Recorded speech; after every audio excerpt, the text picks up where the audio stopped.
2.5 నిమిషాల్లో అయిపోయే నాటుకోడి కూర. అది నాటుకోడి అనుకుంటున్నావా లేకపోతే మ్యాగీ అనుకుంటున్నావా అని అనుకుంటున్నారు కదా. అంటే ఈ వీడియో లెంత్ 2.5 నిమిషాలు వచ్చిందండి. ఇంకా మరి 2.5 నిమిషాల్లోనే కదా అయిపోయిందని చెప్పాలి. కానీ నాకు 20 మినిట్స్ పట్టింది ఈ కర్రీ అవడానికి. ఎందుకంటే తెచ్చుకున్న చికెన్ అంతా నేను వండలేదు కాబట్టి దాంట్లో ఒక గుప్పిడి చికెన్ తీసి వండేసాను. ఇక్కడ ఇండియన్ గ్రాసరీ స్టోర్స్ లో సండే స్పెషల్ గా నాటుకోడి దొరుకుతుంది. మేము తెచ్చుకోవాలి అనుకున్నప్పుడు సండేస్ వెళ్తే అయ్యో ఇప్పుడే అయిపోయిందండి అని ఎన్నిసార్లు చెప్పేవారు. పోన్లే ఈసారైనా దొరికింది కదా అని చెప్పి వెంటనే తీసేసుకున్నారు. కానీ ఆ రోజు బుధవారం. యూజువల్లీ బుధవారాలు మేము నాన్ వెజ్ తెచ్చుకుని తినడానికి అంత ప్రిఫర్ చేయం. ఎందుకంటే తర్వాత రోజు గురువారం రోజున మాకు వారం, మేము తినాం నాన్ వెజ్. ఆ రోజు వండేసుకుని ఫ్రిడ్జ్ లో పెట్టేసుకుందామా అంటే మా శ్రీవారు అలా తినరు. కానీ మన ఆత్రం ఉంటుంది కదా. సరే ఇలా కాదని చెప్పి కొంచెం తీసుకుని గ్రేవీ కర్రీ కింద చేశాను. ఎలాగైనా చేస్తున్నాను కదా అని వీడియో తీసా. ఒక చిన్న కుక్కర్ తీసుకుని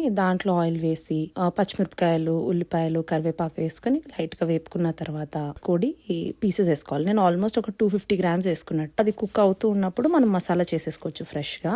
తెలిసిందే కదా, జీలకర్ర, ధనియాలు, గసగసాలు, ఇలాచి, దాల్చిన చెక్క, లవంగాలు వేసేసుకుని దాంట్లో కొంచెం అల్లం, వెల్లుల్లి వేసేసుకుని మసాలా ముద్ద కింద చేసేసుకోవాలి. ఇది ఉడుకుతూ ఉంది కదా, దాంట్లో ఉప్పు, పసుపు, కారం వేసేసుకుని వేపుకున్న తర్వాత ఈ మసాలా ముద్ద వేసేసి ఆ పచ్చివాసన పోయేంత వరకు వేపుకోవాలి. తర్వాత ఒక 1.5 కప్ వాటర్ వేసి ప్రెషర్ కుక్కర్ లో ఒక 20 విజిల్స్ వచ్చేంత వరకు ఉడికించుకుంటే నాటుకోడి కూర రెడీ అయిపోతుంది. నాచురల్ గా ప్రెషర్ రిలీజ్ చేసుకున్న తర్వాత కొత్తిమీర గార్నిష్ చేసుకుంటే సరిపోతుంది. టేస్టీగా జ్యూసీగా ఉండే నాటుకోడి చికెన్ కర్రీ రెడీ. మా అమ్మగారు నాటుకోడి కూర చాలా బాగా చేస్తారు. ప్రెషర్ కుక్కర్ లో చేయరు. పొద్దున్న 9ంటికి కుక్ చేయడం మొదలు పెడితే మధ్యాహ్నం తినే ముందర స్టవ్ ఆపుతారు. ఎందుకంటే స్లో కుక్ చేస్తే మీట్ బాగా ఉడుకుతుంది, టేస్టీగా ఉంటుందని. కానీ నాటుకోడి కూర ఉన్న రోజు మా ఇంట్లో పెద్ద డిస్కషన్, మా మమ్మీకి, డాడీకి. ఒక్కొక్క ఇంట్లో ఒక్కొక్క పద్ధతి. మా అమ్మమ్మ గారి వాళ్ళ ఇంట్లో అయితే కోడి పుంజు తినరు. ఎందుకంటే సూర్యుడికి నమస్కారాలు చేసుకుంటుంది, మనం కూడా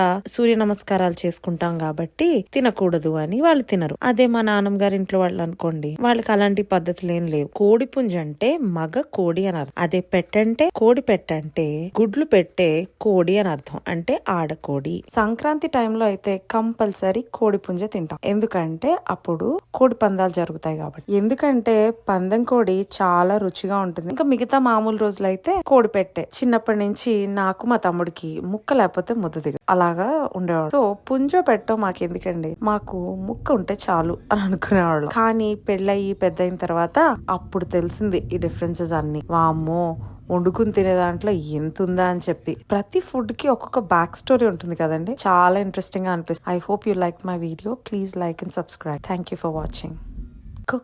కోడి బాగుంది, కూత బాగుంది, అందమ్మా మెలా ఉంది, అదిరే ఆసరే పింది.